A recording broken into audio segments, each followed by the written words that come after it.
누가복음 22장 47절에서 53절 말씀. 우리 말씀을 찾는 동안 우리 교회 소식 말씀드리겠습니다. 교회 이전을 위해서 우리 계속 기도해 주시고요. 재정부실 앞에 교회 이전을 위해서 우리가 릴레이 기도표를 부착해 놨습니다. 기도할 수 있는 시간에 표시해 주셔서 함께 기도해 주시길 바랍니다. 예배 및 교회 일정 안내입니다. 우리 이번 주 좀 온 가족이 함께 드리는 고난 주간 특별 저녁 기도가 7시 10분에 있습니다. 그리고 이번 주 새벽 기도회는 저녁 기도회로 대체되고요. 우리 다음 주일은 부활주일로 성찬식 및 입교식이 있습니다. 미리 기도로 잘 준비해 주시길 바랍니다. 5월 3일 4일 주일은 정교인 1박 수련회가 순창에서 있고요. 매달 넷째 주 금요일에는 청소년 처녀 연합 기독회 체험 기도회가 진행됩니다. 우리 관심 가져주시고 기도해 주시길 바랍니다. 우리 누가복음 22장 47절 53절 말씀을 한 절씩 서로 교독하도록 하겠습니다. 47절 말씀 먼저 읽겠습니다. 말씀하실 때에 한 무리가 오는데 열둘 중에 하나인 유다라 하는 자가 그들을 앞장서 와서 예수께 입맞추고 가까이 하는지라. 예수께서 이르시되 유다야 네가 입맞춤으로 인자를 파느냐 하시니 그의 주위 사람들이 그된 일을 보고 여짜오되 주여 우리가 칼로 치리이까 하고 그 중에 한 사람이 대제사장의 종일 쳐 예수께서 일러 이르시되 이것까지 참으라 하시고 그 귀를 만져 낫게 하시더라. 예수께서 그 잡으러 온 대제사장들과 성전의 경비진과 장로들에게 이르되 너희가 강도를 잡는 것과 같이 검과 뭉치를 가지고 나왔느냐. 함께 읽겠습니다. 내가 날마다 너희와 함께 성전에 있을 때에 내게 손을 대지 아니했도다. 그러나 이제는 너희 때요 어둠의 권세로다 하시더라. 아멘. 여러분 혹시 누구에게 배신 당한 적 있습니까? 가장 친하고 가장 믿었던 사람에게 배신을 당했다면 정말 쉽지 않는 일이죠. 오늘 본문은 예수님께서 이제 그런 배신을 당한 장면입니다. 예수님께서 그냥 예고하셨어요. 가룟 유다가 예수님을 이제 배신하게 됩니다.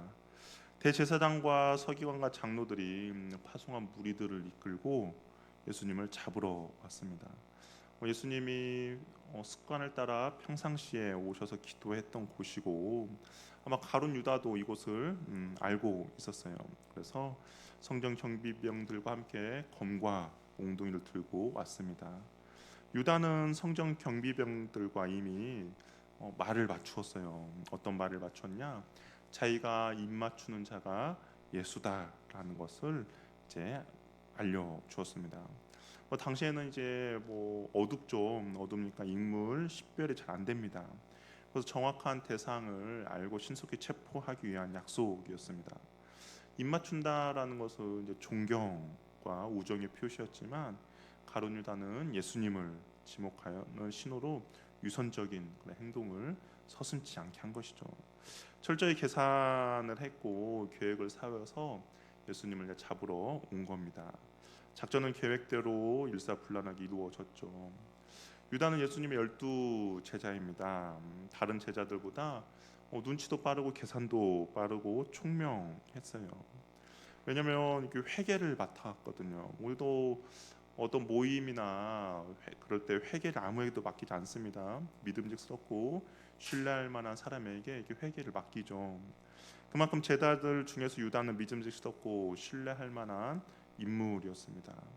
또한 이게 눈치가 얼마나 빨랐는지 다른 제자들은 예수님이 십자가에 달려 돌아가신다고 했을 때 그 이야기를 이해를 하지 못했거든요. 근데 유다는 이미 눈치 빠르게 어떤 의미인지 알았습니다. 십자가에 달려 돌아가시는 예수는 무기력하게 돌아가시는 거구나라는 것을 알았고 그리고 마음 가운데 이미 결심을 했죠. 그래서 예수님을 이제 배신하게 된 겁니다. 예수님에 대한 기대가 있었어요. 아무래도 그 예수님이 보여주신 기적과 이적과 또한 그의 메시지는 정말 메시아로서의 충분한 자격이 있었습니다. 기대를 가지고 예수님을 따라다녔죠. 정치적인 메시아로 생각했습니다. 로마에서 해방시켜줄 메시아를 기대했습니다. 그리고 하나님의 나라가 세워지면 개국공신으로서 높은 권력도 차지하고 좋은 자리도 앉을 것을 기대했는데 예수님이 자꾸 십자가를 이야기하면서 무기력하게 십자가 달려 돌아가신다는 이야기를 하는 거죠. 바리새인들과 대제사장들에게 잡혀간다는 이야기를 합니다. 그런 모습을 보면서 전혀 자신이 기대했던 정치적인 메시아의 모습이 보이지 않았습니다. 시간이 지나갈수록 실망감은 더 커지게 되었죠. 기대가 크면 어떻습니까? 실망도 더욱더 커지죠. 실망으로 바뀌어 갑니다. 심지어는 자신의 기대를 채워주지 못한 그 예수를 은 30에 팔기로 작정을 합니다. 모든 것을 버리고 예수를 3년 동안 따라다닌 것에 대한 보상으로 만족하진 않았지만 그래도 빈손으로 가는 것보다는 그 은 30이라도 받고 떠나는 것을 아마 만족했을 겁니다. 다른 제자들은 아직도 눈치도 없이 김치국물 한 살밥씩 들이마시면서 누가 크냐, 누가 좋은 자리에 앉느냐 여전히 그런 논쟁을 하고 있지만 유다는 이미 자신의 미래를 준비하고 있었던 것이죠.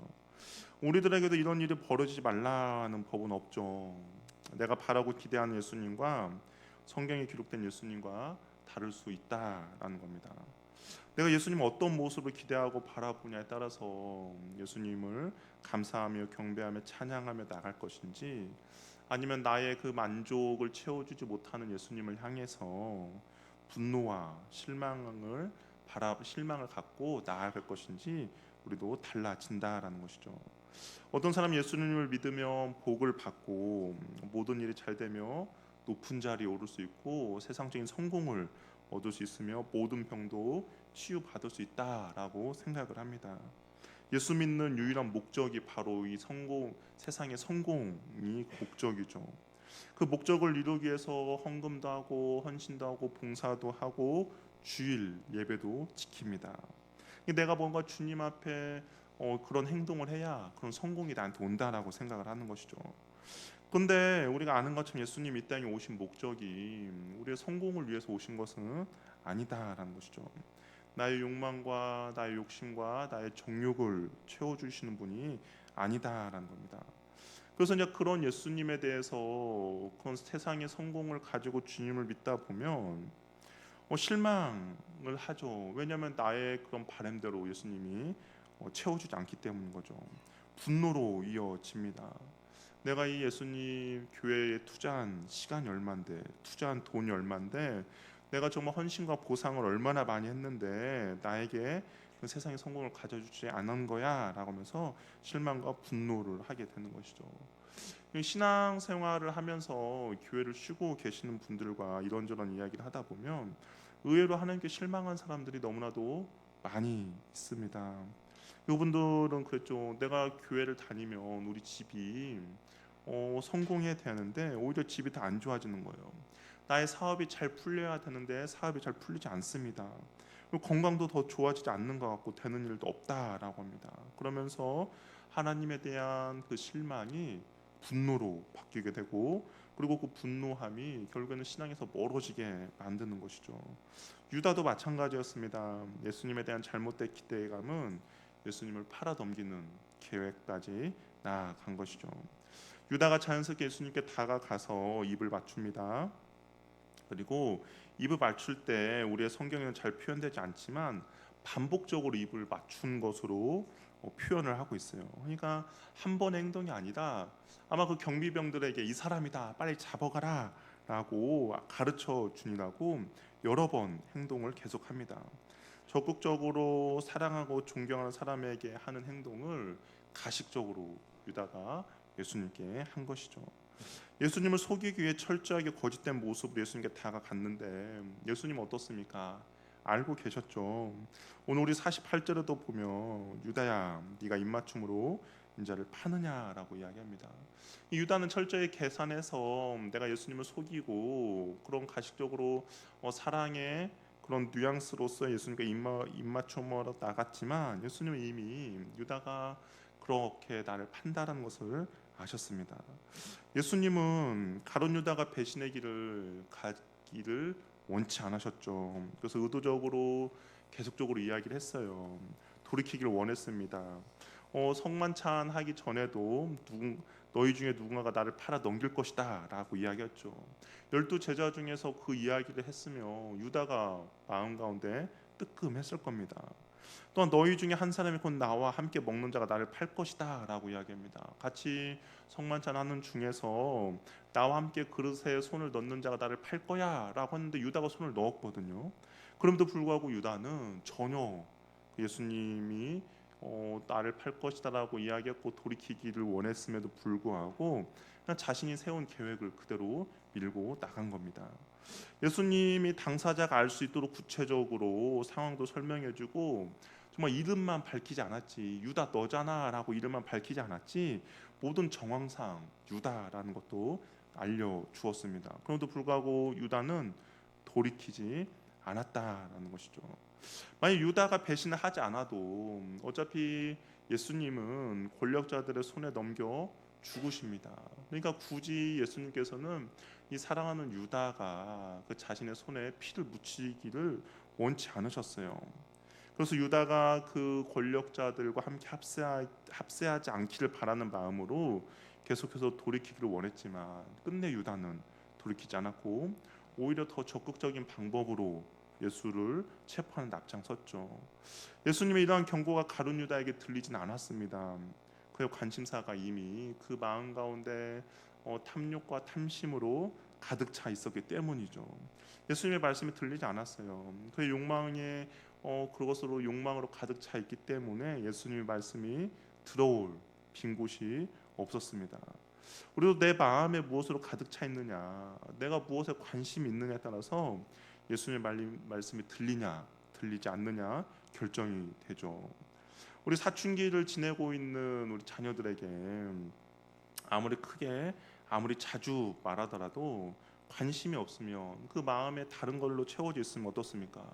들리지 않고 반응하지 않죠. 우리 남자아이들 게임을 좋아합니다. 게임을 막 해요. 엄마가 이야기하죠. 밥 먹어라. 그럼 아이들이 엄마가 밥 먹으라고 하는구나 하면서 게임을 멈추고 밥을 먹으러 오는 애는 없습니다. 없어요. 다 그냥 게임을 하는 거죠. 그러면 이제 어떻게 합니까? 그 남자 전문가 어떤 분이 그러더라고요. 남자애들은 아무리 말을 해도 그 말이 귀로 들어서 왼쪽으로 들면 오른쪽으로 흘러간대요. 그래서 남자아이들에게 이야기할 때는 눈을 보고 이야기를 한다고 하더라고요. 밥 먹어라. 그래, 밥 먹는답니다. 우리 유다도 마찬가지였어요. 유다도 그 마음 가운데 정욕과 욕심이 가득 차 있으니 예수님이 아무리 이야기를 해도 들리지 않았습니다. 저와 여러분은 주님의 작은 신음소리에도 민감하게 반응하는 은혜가 있기를 바랍니다. 주님에 대한 관심을 갖고 있어야죠. 우리 아기가 있는 집은 모든 관심은 아기한테 있죠.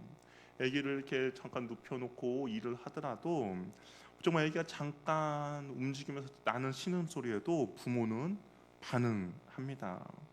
우리가 주님이 기뻐하는 것을 안다. 우리의 관심이 주님께 있고 주님의 반응을 기대하면서 주님이 기뻐하신 것을 안다면 정말 내가 가는 길이 주님이 원하지 않는다면 그럼 멈추는 은혜가 있고 주님이 바라지 않는다면 포기할 줄 아는 은혜가 있기를 바랍니다. 주님의 뜻이 아님을 알면서도 그 길을 끝까지 걷는 어리석은 행동을 하지 마시기 바랍니다. 예수님을 잡으러 온 사람들이 예수님을 잡자 곁에 있던 한 사람이 칼을 빼어 대제사장의 귀를 떨어뜨리게 됩니다. 오늘 본문에는 정확히 누군가라고 나오지 않았지만 요한은 칼을 휘두른 사람은 베드로고 그 귀가 잘린 사람은 대제사장의 종 말고라고 이야기하죠. 베드로가 열심히 있었습니다. 근데 예수님은 오히려 베드로의 이런 열심을 책망하세요. 베드로는 이것이 마치 예수님을 위한 일이라고 생각을 했어요. 그래서 예수님이 뭘 원하시는지 마지막까지 모른 채 자기의 방식으로 문제를 해결하고자 했습니다. 나라도 주님을 위해 칼을 뽑아 이들에게 저항을 해야 한다 생각했지만 주님께서는 이 베드로의 행동을 칭찬하지 않으셨죠. 왜 베드로가 이렇게 주님과 계속 어긋날까? 그건 다른 게 아니에요. 그것은 그 전날에 방금 전에 베드로의 그 행동이 있습니다. 무엇입니까? 영적인 유익이 앞에서 기도에 실패한 베드로의 모습이죠.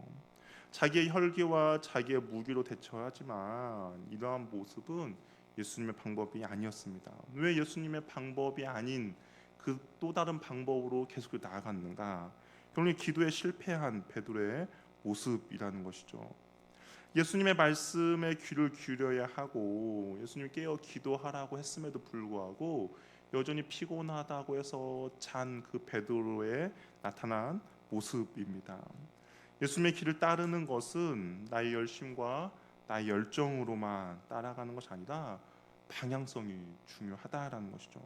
하나님의 방법, 하나님의 지혜, 하나님의 뜻이 무엇인지 계속 물으며 나아가야 하는 것이죠. 그럴 때마다 나의 생각을 내려놓고 나의 감정을 되돌리며 주님의 뜻을 따라 나아갈 수가 있다라는 겁니다.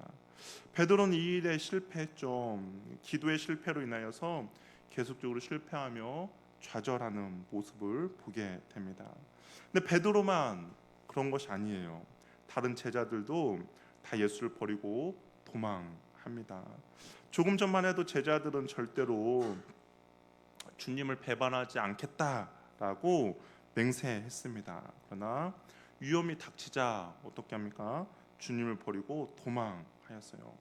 자기 자신의 목숨을 지키는 거에 급급했습니다. 예수님 곁에 머물러 있어야 할 제자들이 모두 다 흩어져 버렸어요.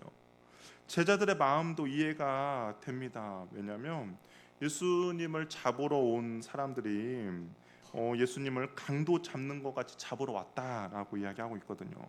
근데 이 강도 잡으러 온 것처럼 날 잡으러 왔느냐 했을 때 이 단어가 흉악범 및 범죄자들을 여겼던 혁명가들이나 폭도들에 의해 사용된 단어입니다. 그러니까 그 대제사장들과 바리새인들이 성전 경비병들을 데리고 왔을 때 그 죄명이 바로 이 혁명과 폭도들의 사용된 단어를 사용해서 그들을 데리고 왔다라는 거죠. 우리가 만약에 영장이 있다면 그냥 단순히 강도가 아니라 폭도와 혁명의 영장을 가지고 잡으러 온 겁니다. 대제사장이 예수를 빌라도에게 넘길 때 로마의 정치 체제에 도전한 정치범의 성격을 가지고 고발한 것이죠. 그러면 단순히 예수님 한 사람만 잡는 것이 아니죠. 우리도 안 그렇습니까? 우리도 뭐 영화나 그런 거 보면 쿠데타를 일으키면 어떻습니까? 그 쿠데타 주범만 끌고 가는 게 아니죠. 그 주변에 동조했던 모든 사람들도 다 잡아갑니다. 이 제자들도 그래서 어땠습니까? 한 번 밥을 먹어도 아마 끌려갔을 텐데 3년 동안 함께 다녔다면 이 제자들도 잡혀가는 것은 뭐 당연한 일이죠. 그러다 보니까 제자들은 무서워서 뿔뿔이 흩어졌습니다. 12명의 제자들은 가룟 유다 빼고 11명이죠. 11명의 제자들은 위기의 순간에 예수님께 등을 돌렸어요. 누구보다 마음과 마음을 나눈 사이였지만 막상 위기가 현실로 닥치자 생각대로 되지 않았습니다. 3년 동안 예수를 따라다녔던 그 모든 관계가 소용이 없게 되었어요. 근데 이것이 우리의 모습일 수도 있다라는 것이죠. 예수님께 절대적으로 충성을 고백합니다. 뜨거운 사랑을 닮아서 사랑을 고백합니다. 호언장담하죠. 그런데 결론은 도망일 수가 있다라는 것이죠. 위기의 절대 순간에 예수님을 모른 척 할 수도 있어요. 내가 손해 보고 나에게 어떤 좋지 않는 피해가 온다면 예수를 모른 척합니다. 손해 볼 것이 뻔하기 때문인 거죠. 안다고 하면 힘들어지기 때문입니다. 그래서 예수님을 떠나는 거고 모른 채 하는 것이죠. 정작 이 시간 예수님이 필요로 하는 사람은 누구일까요? 11명의 제자들이었습니다. 옆에서 이 끌려가는 예수님과 함께 그 길을 가기를 원했어요. 십자가의 길을 가는 동안에 함께하고 싶은 사람들이 근데 모두 도망쳐 버렸습니다. 인간적인 마음으로 힘듦의 시간이죠. 버림과 배신을 당하기 때문입니다. 믿었던 사람들에게 배신을 당하고 버림을 당하면 그 마음이 정말 쉽지 않을 거예요. 누구나 힘들면 도망가죠. 내가 치료해야 할 대가가 크다면 당연히 내려놓고 뒤도 돌아보지도 않고 갑니다. 나도 다른 사람처럼 도망가고 내가 하고 싶은 대로 가면 되지만 그래도 예수님의 제자였다면 도망가지 않는 것이 도리라는 것이죠. 어떤 위기의 상황이 와도 자리를 지키는 겁니다. 왜냐하면 주님이 나를 필요로 할 때 그 자리를 지키는 것이 참된 제자의 모습이라는 것이죠. 다른 사람들은 다 도망하여도 나는 도망하지 않겠습니다라고 호언장담하는 것이 아니다. 끝까지 그 자리를 지키며 함께하는 것이 진정한 주님을 사랑하는 제자의 모습입니다. 그런데 우리 제자들은 다 도망했죠. 그런데 예수님은 어떠셨을까요? 예수님은 저와 여러분들을 위해서 자신의 자리를 끝까지 지켜내셨다라는 것이죠. 그래서 우리의 구원을 이루어내셨어요. 그렇다면 저와 여러분들도 주님이 필요한 그곳에서 그 어떤 어려움이 오더라도 힘듦이 있더라도 끝까지 그 자리를 지켜내야 할 것입니다. 예수님께서는 그 십자가의 자리를 끝까지 지켜내셨습니다. 왜냐하면 그 자리를 지켜야만이 예수님이 사랑하는 저와 여러분들의 구원을 이룰 수 있기 때문인 것이죠. 그렇다면 우리도 그 주님을 사랑한다라고 이야기를 한다면 떠나고 싶더라도 우리가 그 두려움이 있더라도 주님께서 원하시는 그 자리를 끝까지 지켜야 하는 것이죠. 주님의 나를 위해 필요로 할 때 그 자리에 꼭 있기를 바랍니다. 누가 완벽하게 할 수 있습니까? 제자들 실패했죠. 우리도 이런 상황이 오면 아마 도망할 겁니다. 누구보다 주님이 더 잘 아세요. 우리가 얼마나 연약한지를 아십니다. 그래서 주님께서는 우리를 홀로 내버려 두지 않으시죠. 우리 로마서 8장 26절을 한번 같이 읽어보도록 하겠습니다. 성경을 찾아서 읽어야 돼요. 화면을 보면 나오지 않습니다. 로마서 8장 26절입니다.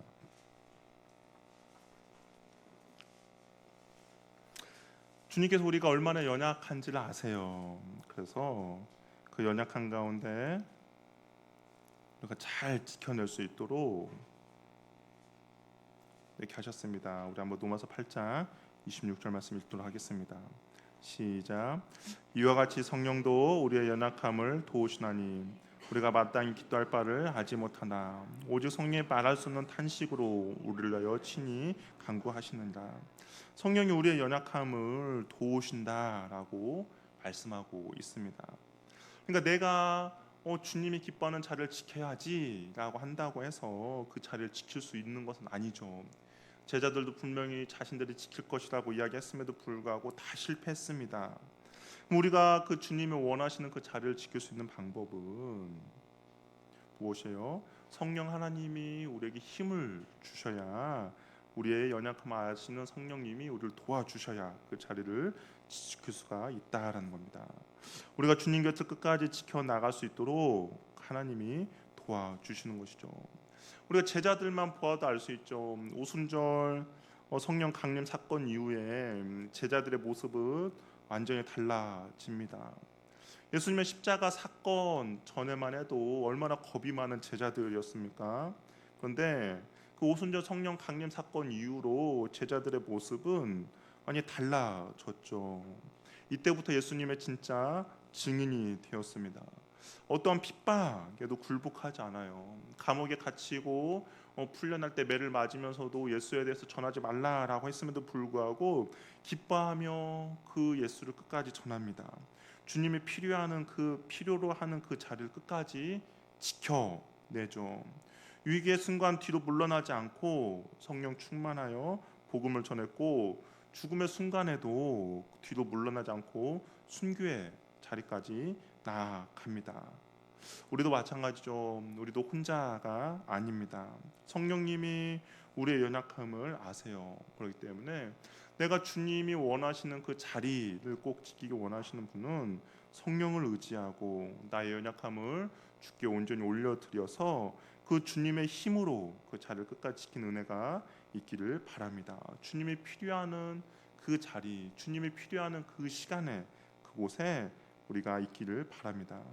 우리를 위해 십자가의 길을 걸으신 예수님이 외로이 홀로 그 길을 걷도록 내버려 두지 마시고 저 여러분들이 그 길을 함께 걷는 은혜가 있길 바랍니다.